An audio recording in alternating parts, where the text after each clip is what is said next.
recognize the op amps to be able to work the problems, but if you do recognize them, they can help you out. And for some reason that I don't understand, this computer is not letting me, oh, here it is. It is letting me do it. So cut and paste. All right, so let's take a look at these first few. And A has different meanings. I'm pretty sure that your professor is using A to stand for the gain. It also has another meaning that we'll see in another slide. More commonly, you'll use a capital G for I believe gain. she does use capital G. She does use capital G. Okay, I thought. So. Okay, I thought I got these pictures from her slides, but she may have had these on the slides, but then she uses capital G in class. So that's the most common. So let's stick with that. But these diagrams have A. So what that's telling you, what the A is how it's V out over V in equals your gain. And it says how the op amp is changing your input. So what your op amp is doing to your input. So a non-inverting amplifier, that the non-inverting part means that it's still positive. So if your voltage in is positive, your voltage out is positive, and this particular non-inverting amplifier, the gain is 1 plus R2 over R1. And let's just look at that one as an example real quick to see how it works and why. So, and to do that, we're going to look at the golden rules of an ideal op amp.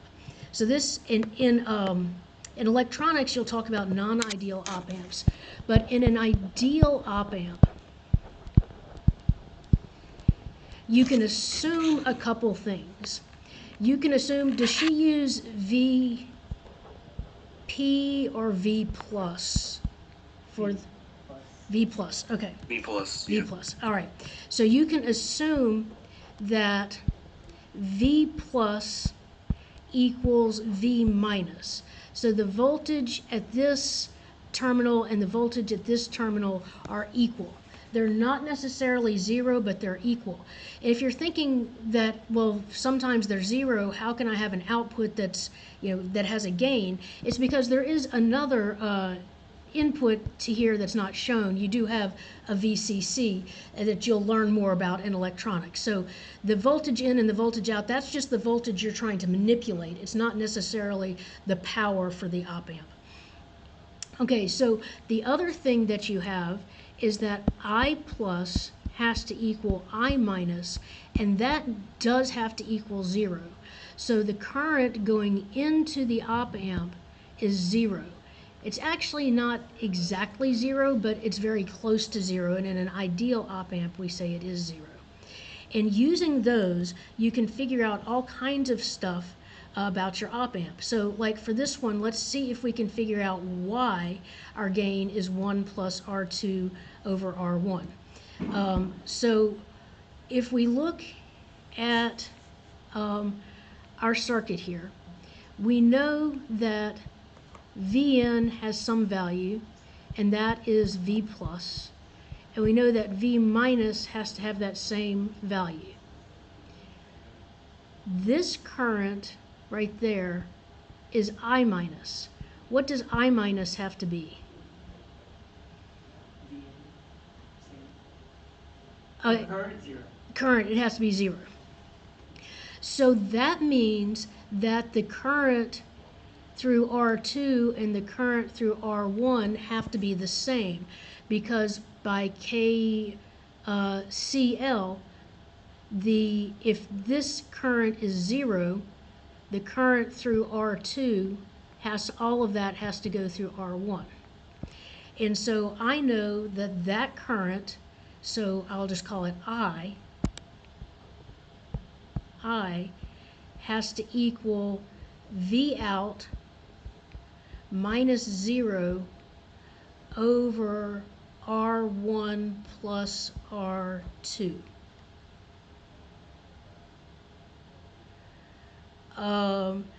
I also know what is the voltage at the negative terminal there? What's the voltage right here? Right, Oh, it's the. it's the same as Vn, yeah. So I have Vn right there, and since there's no current traveling through this branch, it also has to be Vn right there. So everything that I'm about to highlight, all of that has to be at voltage Vn. The arrow at the bottom, how does that translate to like the regular circuit? Right here, Yeah. that's ground. Okay, so arrow at the bottom, that means ground? No, it doesn't always mean ground. It means a voltage that can be labeled, and in this one, I'm calling it ground. It's a node. Okay. It's how they do things in electronics, which I don't like, but it's just how they do things. So I could label it 5 volts, I could label it 10 volts.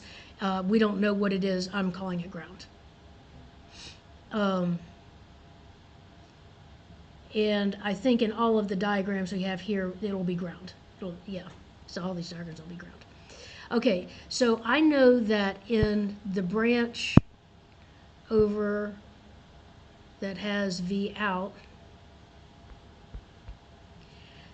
I have voltage Vn right here, I have voltage V out right there, and I have R2 right there and R1 right there. So I know in addition to I equaling V out over R1 plus R2, it also equals V out minus Vn over R2.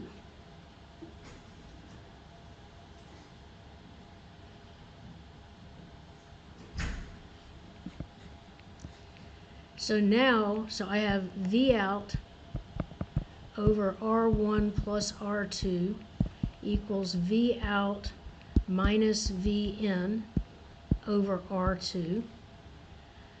I am going to divide everything by Vn, or I'll multiply both sides by 1 over Vn.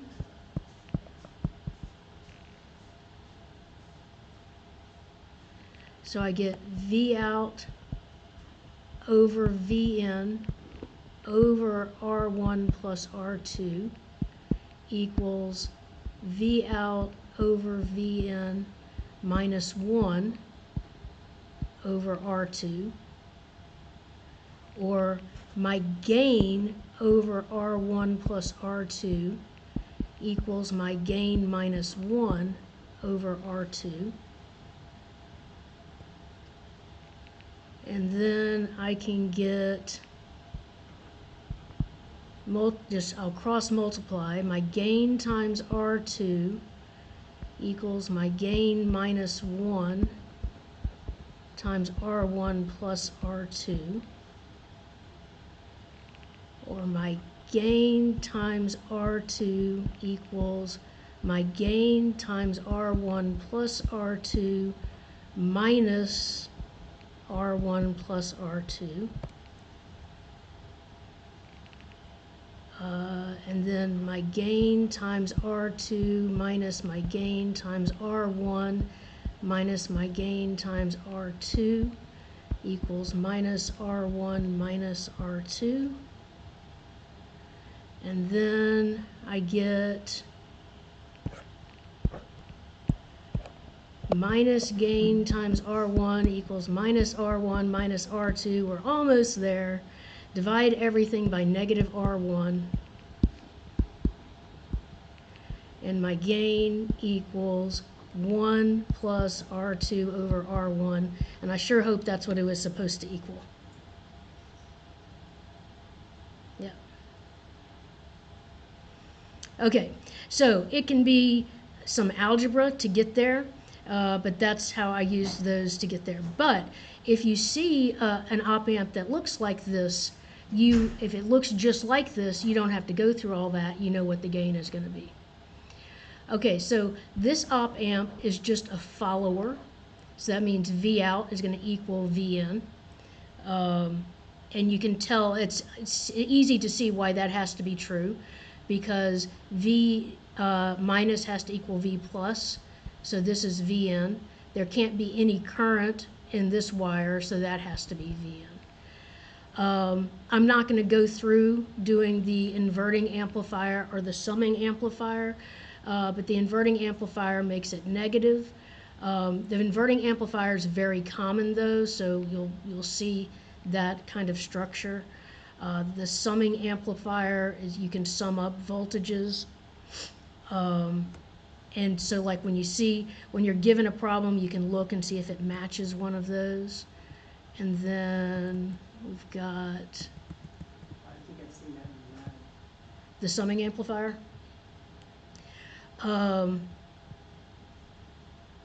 This, Electronics, what's that? in the electronics lab. Yes, definitely in the electronics lab. You'll definitely do them in an electronics lab.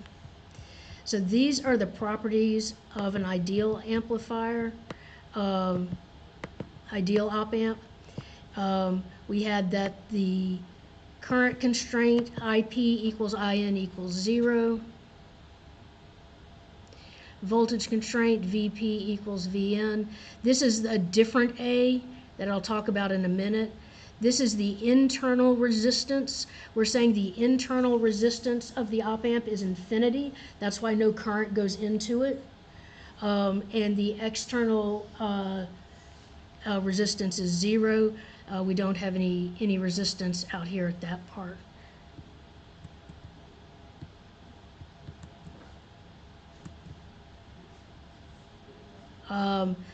This chart right here has the same ones that I just went over. This is on your worksheet.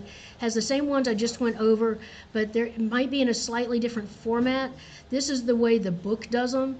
I think y'all still use the same book I use. It's just a different edition.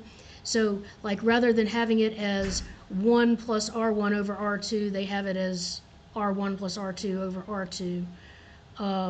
I think also, if you look, there's no convention, as far as I know, as to whether you put the plus on top or the minus on top. Different people do different things, so you might see them done in different ways. So we have the inverting summing amp. You also have a subtracting amp. We have the voltage follower. We have a non-inverting summing amp. And then here, this one, it says differential, but it's not really differential. This is difference. So this is subtracting.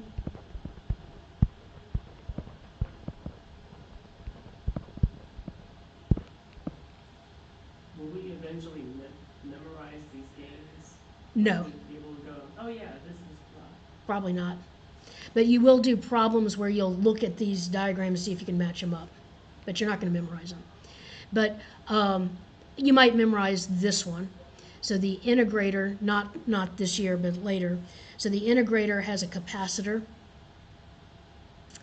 And the differentiator also has a capacitor, but in a different place. So those are kind of fun. You are not responsible for non-ideal op amps this year, but I just thought I'd show them to you. So there are a couple things to know if you have a non-ideal op amp. I told you that A was going to show up. Here's where the A is. It's not exactly the same as the gain, because this has V0 or V out equals A times VP minus VN. Now if this was an ideal op amp, VP minus VN would be 0. But this is a non-ideal op amp, so this number is very small, so A is very, very big. So A is a very big number, and it's represented here as a voltage source inside the op amp. A is called the open loop gain or op amp gain, and that's the gain inside the op amp. But again, you're not responsible for this year.